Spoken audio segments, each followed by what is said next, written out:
So you read the piece about reflective equilibrium, and so I just want to add a couple of small thoughts to that.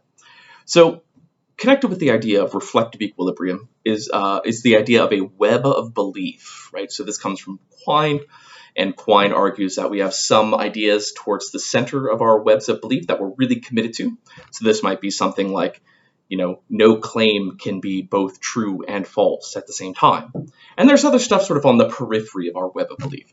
Those are things about, things about which we can easily change our minds, right? Like, maybe we think we have a certain amount of money in our bank account, but then when we check our bank account, we see that it's actually different and probably lower.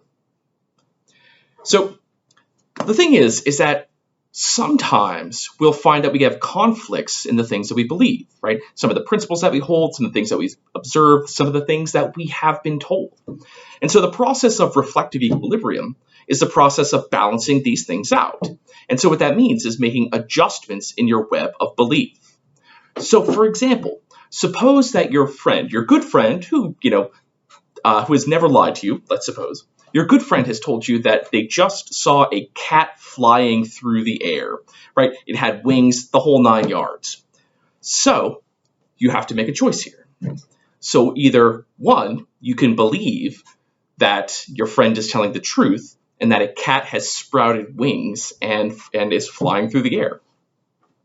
Of course, this would require letting go of the belief that cats can't do that kind of a thing.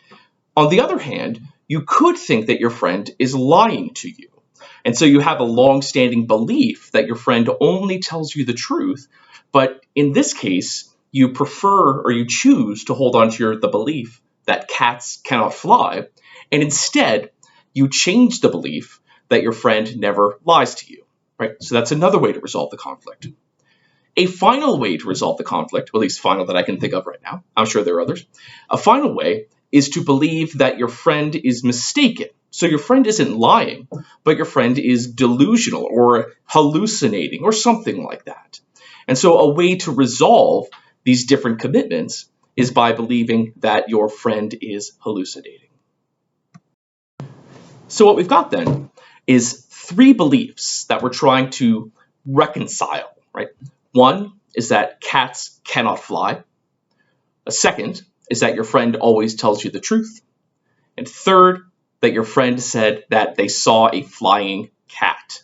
And so the question is how we're going to resolve these things. And we looked at a few examples. Now that was a little bit of a silly example, but there are a lot of bigger, more serious ones that we find in philosophy, particularly in this class. For example, suppose that you think that people should be punished only for what they have freely chosen to do. Seems reasonable enough. But also, suppose you believe that nobody is actually free, that we're all just, driven by the forces of physics, right? That our behavior is determined.